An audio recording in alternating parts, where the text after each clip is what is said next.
Olá, estamos começando o Viva Mais, o seu programa de saúde, e é sempre muito bom estar com você, participando com você, conversando com você. Então, continue nos mandando e-mails.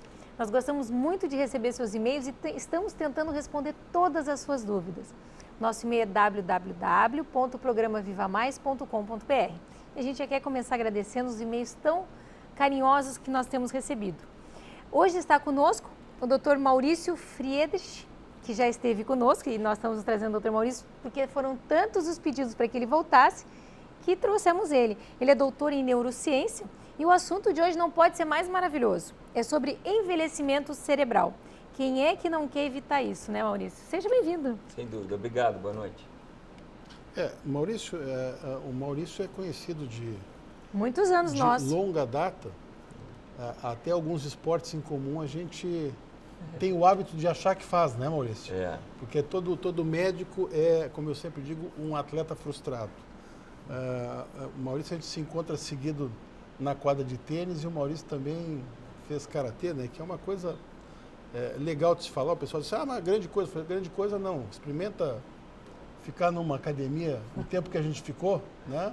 Que é uma coisa que acho que dá foco, né? Que ajuda a gente a focar na vida, né? Mas a gente estava conversando no intervalo, antes de começar, e a vantagem para eu e a Ana sempre é, Maurício, que a gente acaba aprendendo muito do programa. Nós temos a vantagem de estar aqui perguntando tudo que nos dá dúvida, né? Mas você também pode perguntar. Mande e-mail que a gente traz o Maurício de novo. O Maurício, tu continua dando aula na faculdade?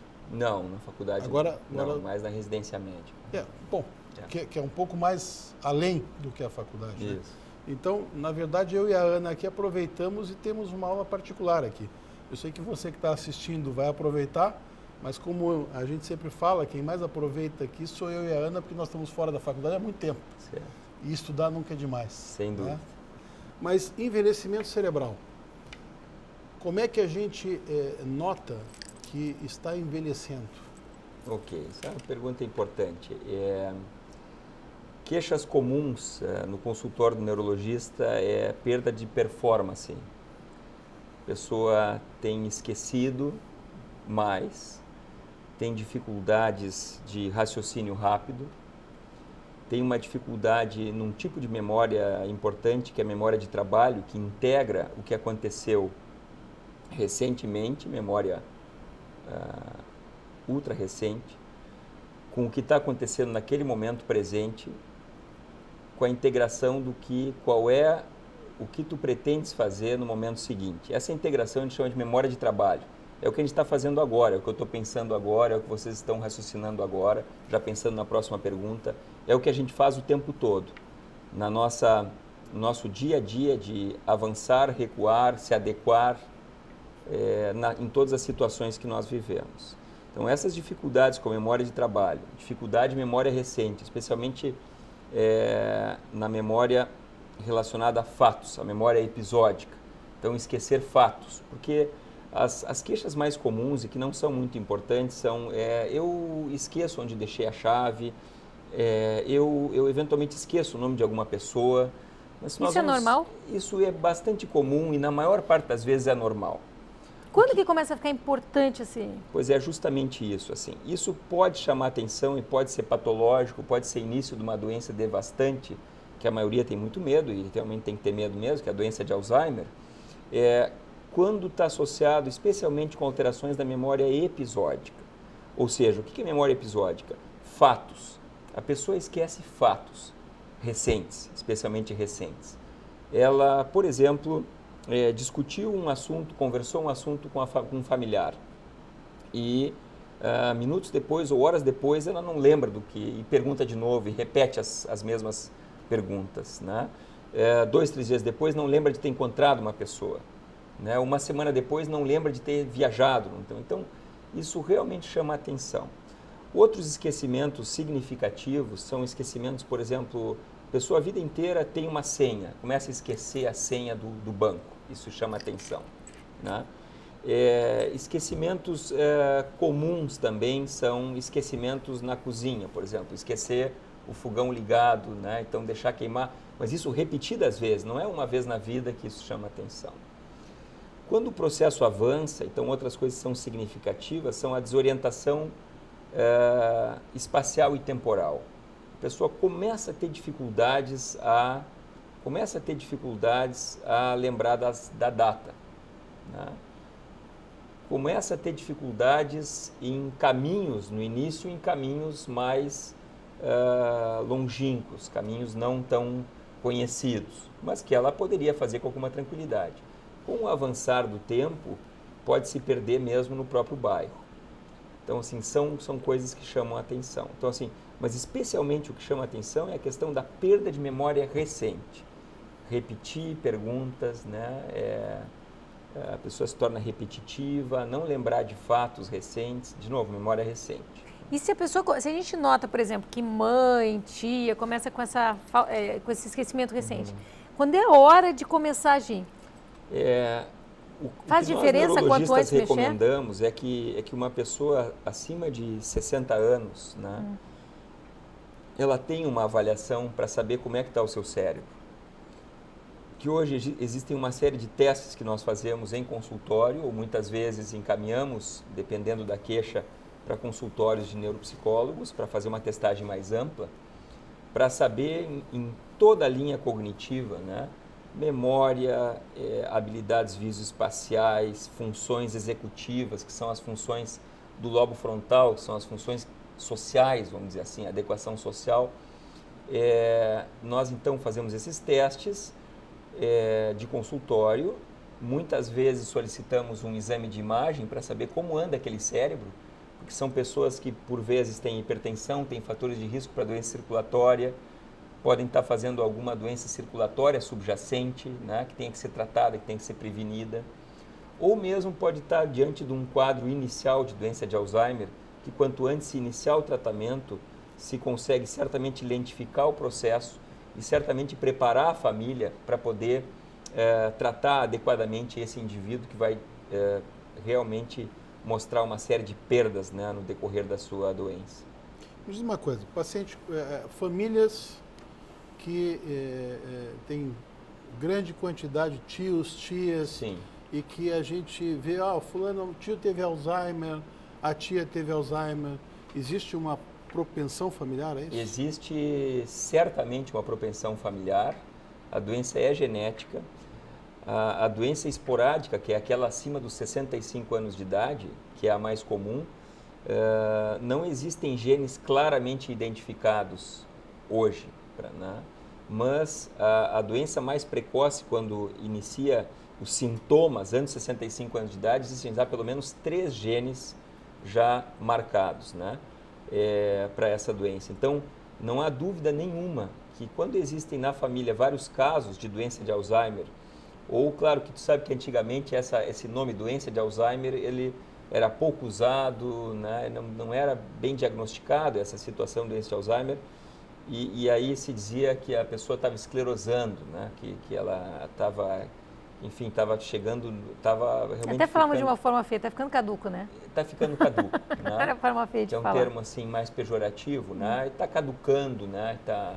Está ficando lelé e enfim, está esclerosando, né? Então, se houve na família casos de alteração de memória progressiva que levou, isso é um outro dado significativo, essas alterações de memória, quando chamam a atenção, elas estão prejudicando a vida do indivíduo, estão prejudicando a sua autonomia, a sua independência.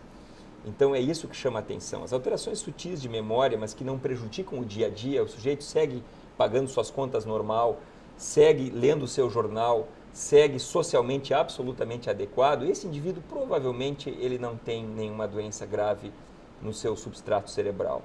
Agora, quando isso está realmente interferindo na sua atividade do dia a dia, especialmente que hoje sabe que até os 80 e poucos anos, né, tem indivíduos, do ponto de vista laboral, funcionando adequadamente. Trabalhando perfeitamente. Então, assim, quando isso atrapalha no trabalho, né, esquecimento de horários, né, esquecimento de prazos para entregar trabalho, essas coisas todas, elas chamam a atenção. Aí está havendo alguma falha nas funções aí mais executivas, né? O indivíduo não está se adequando à sua realidade social e profissional. Isso pode começar antes dos 60 anos?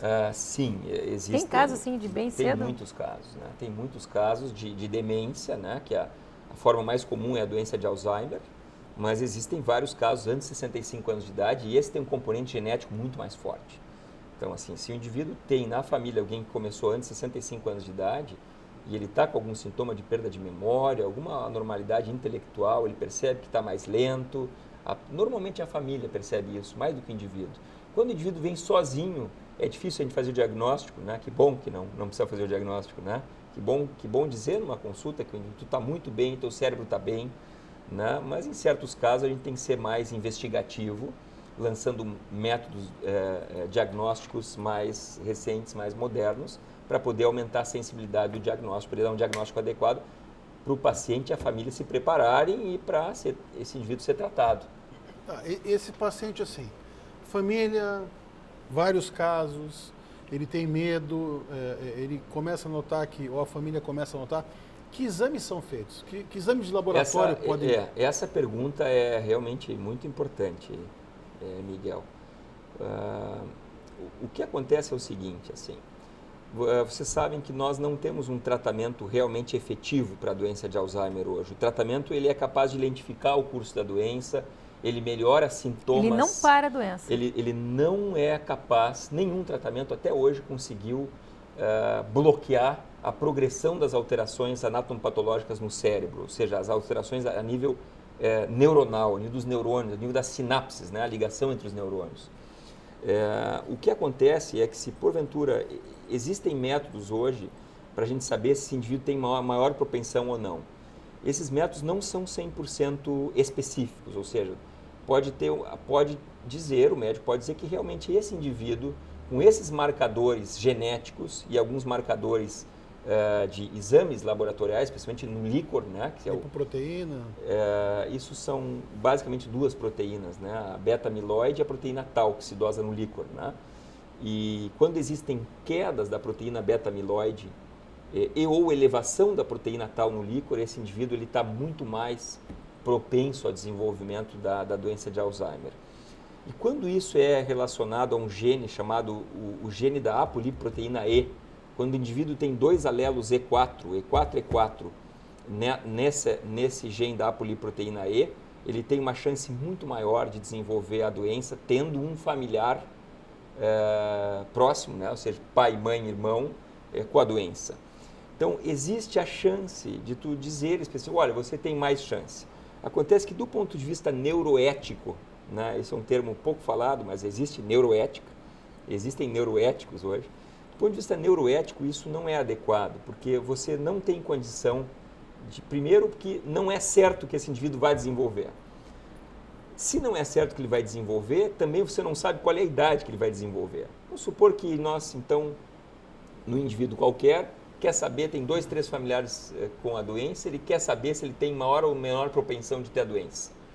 E o médico faz os exames e diz para ele, realmente, você tem os genes propensos para a doença de Alzheimer e você tem marcadores no líquor que sugerem que essa alteração leve de memória pode ser doença de Alzheimer. Só que isso é impossível determinar qual é o momento que ele vai desenvolver a doença.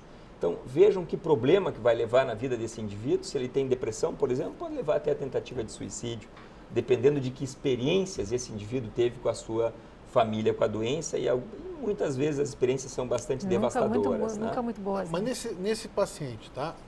Se ele quiser fazer uma coisa a nível preventivo, existe isso ou não? Bom, isso também é uma excelente pergunta.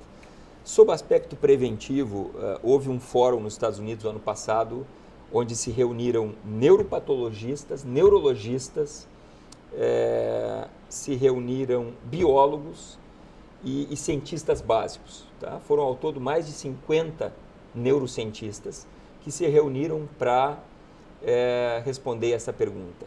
Existe real prevenção com base em todos os estudos clínicos que se tem até aqui? Estudos em animais, em estudos em seres humanos, existe real prevenção hoje para a doença de Alzheimer? A resposta que eles chegaram, não é o Dr. Maurício que está dizendo isso, a resposta que eles chegaram é não. Não existe uma prevenção efetiva para a doença de Alzheimer hoje. Isso não significa que você não pode prevenir o envelhecimento cerebral, porque uma série de medidas sendo tomadas precocemente vai levar a uma redução enorme do risco de demência no futuro. Não só Alzheimer, demência vascular, por exemplo. Que as alterações circulatórias no cérebro são responsáveis por 20% dos quadros de perda de memória, de alterações intelectuais no indivíduo idoso. Bom, então assim, ó, é isso que eu ia dizer. Nós dois pensamos a mesma coisa, né? Porque agora vai ficar muito interessante. Isso, nós vamos te cortar que é para deixar um gostinho de querer saber mais para quem está assistindo. Da prevenção. Da prevenção. E você já sabe, pegue um caderninho, uma caneta, que agora depois do intervalo o doutor Maurício vai nos ensinar como a gente pode prevenir o envelhecimento cerebral. Perfeito, Melhorar, né? esse é o termo, né? Porque eu acho que nós não podemos dizer prevenir o Alzheimer, porque não é correto isso, né? Mas de que maneira o indivíduo pode reduzir a chance de ter demência, né? Que é a perda das funções intelectuais que nos caracterizam como seres humanos como nós somos. Então não saia daí que a gente já volta. Até já.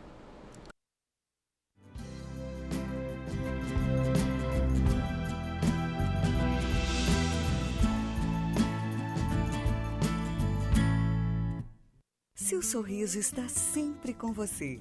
Ali no bairro das Três Figueiras, o Centro Odontológico 590 reúne o melhor para o seu sorriso ficar perfeito. Tratamentos com tecnologia e os produtos mais modernos do mundo. Profissionais especializados, capacitados e treinados em todas as áreas da odontologia. Atendimento personalizado, com carinho, respeito e preço justo. Liderado pela doutora Ana Paula Sorrentino Delvaux, pós-graduada em implantodontia e prótese, o Centro Odontológico 590 ainda reúne doutora Larissa Leite, especialista em odontopediatria, doutora Gisela Grande, especialista em cirurgia bucomaxilofacial, doutora Catra Itápia, especialista em endodontia, doutora Karine Betiol, especialista em periodontia. Seu novo sorriso está no Centro Odontológico 590, Avenida Carlos Ruber, 590.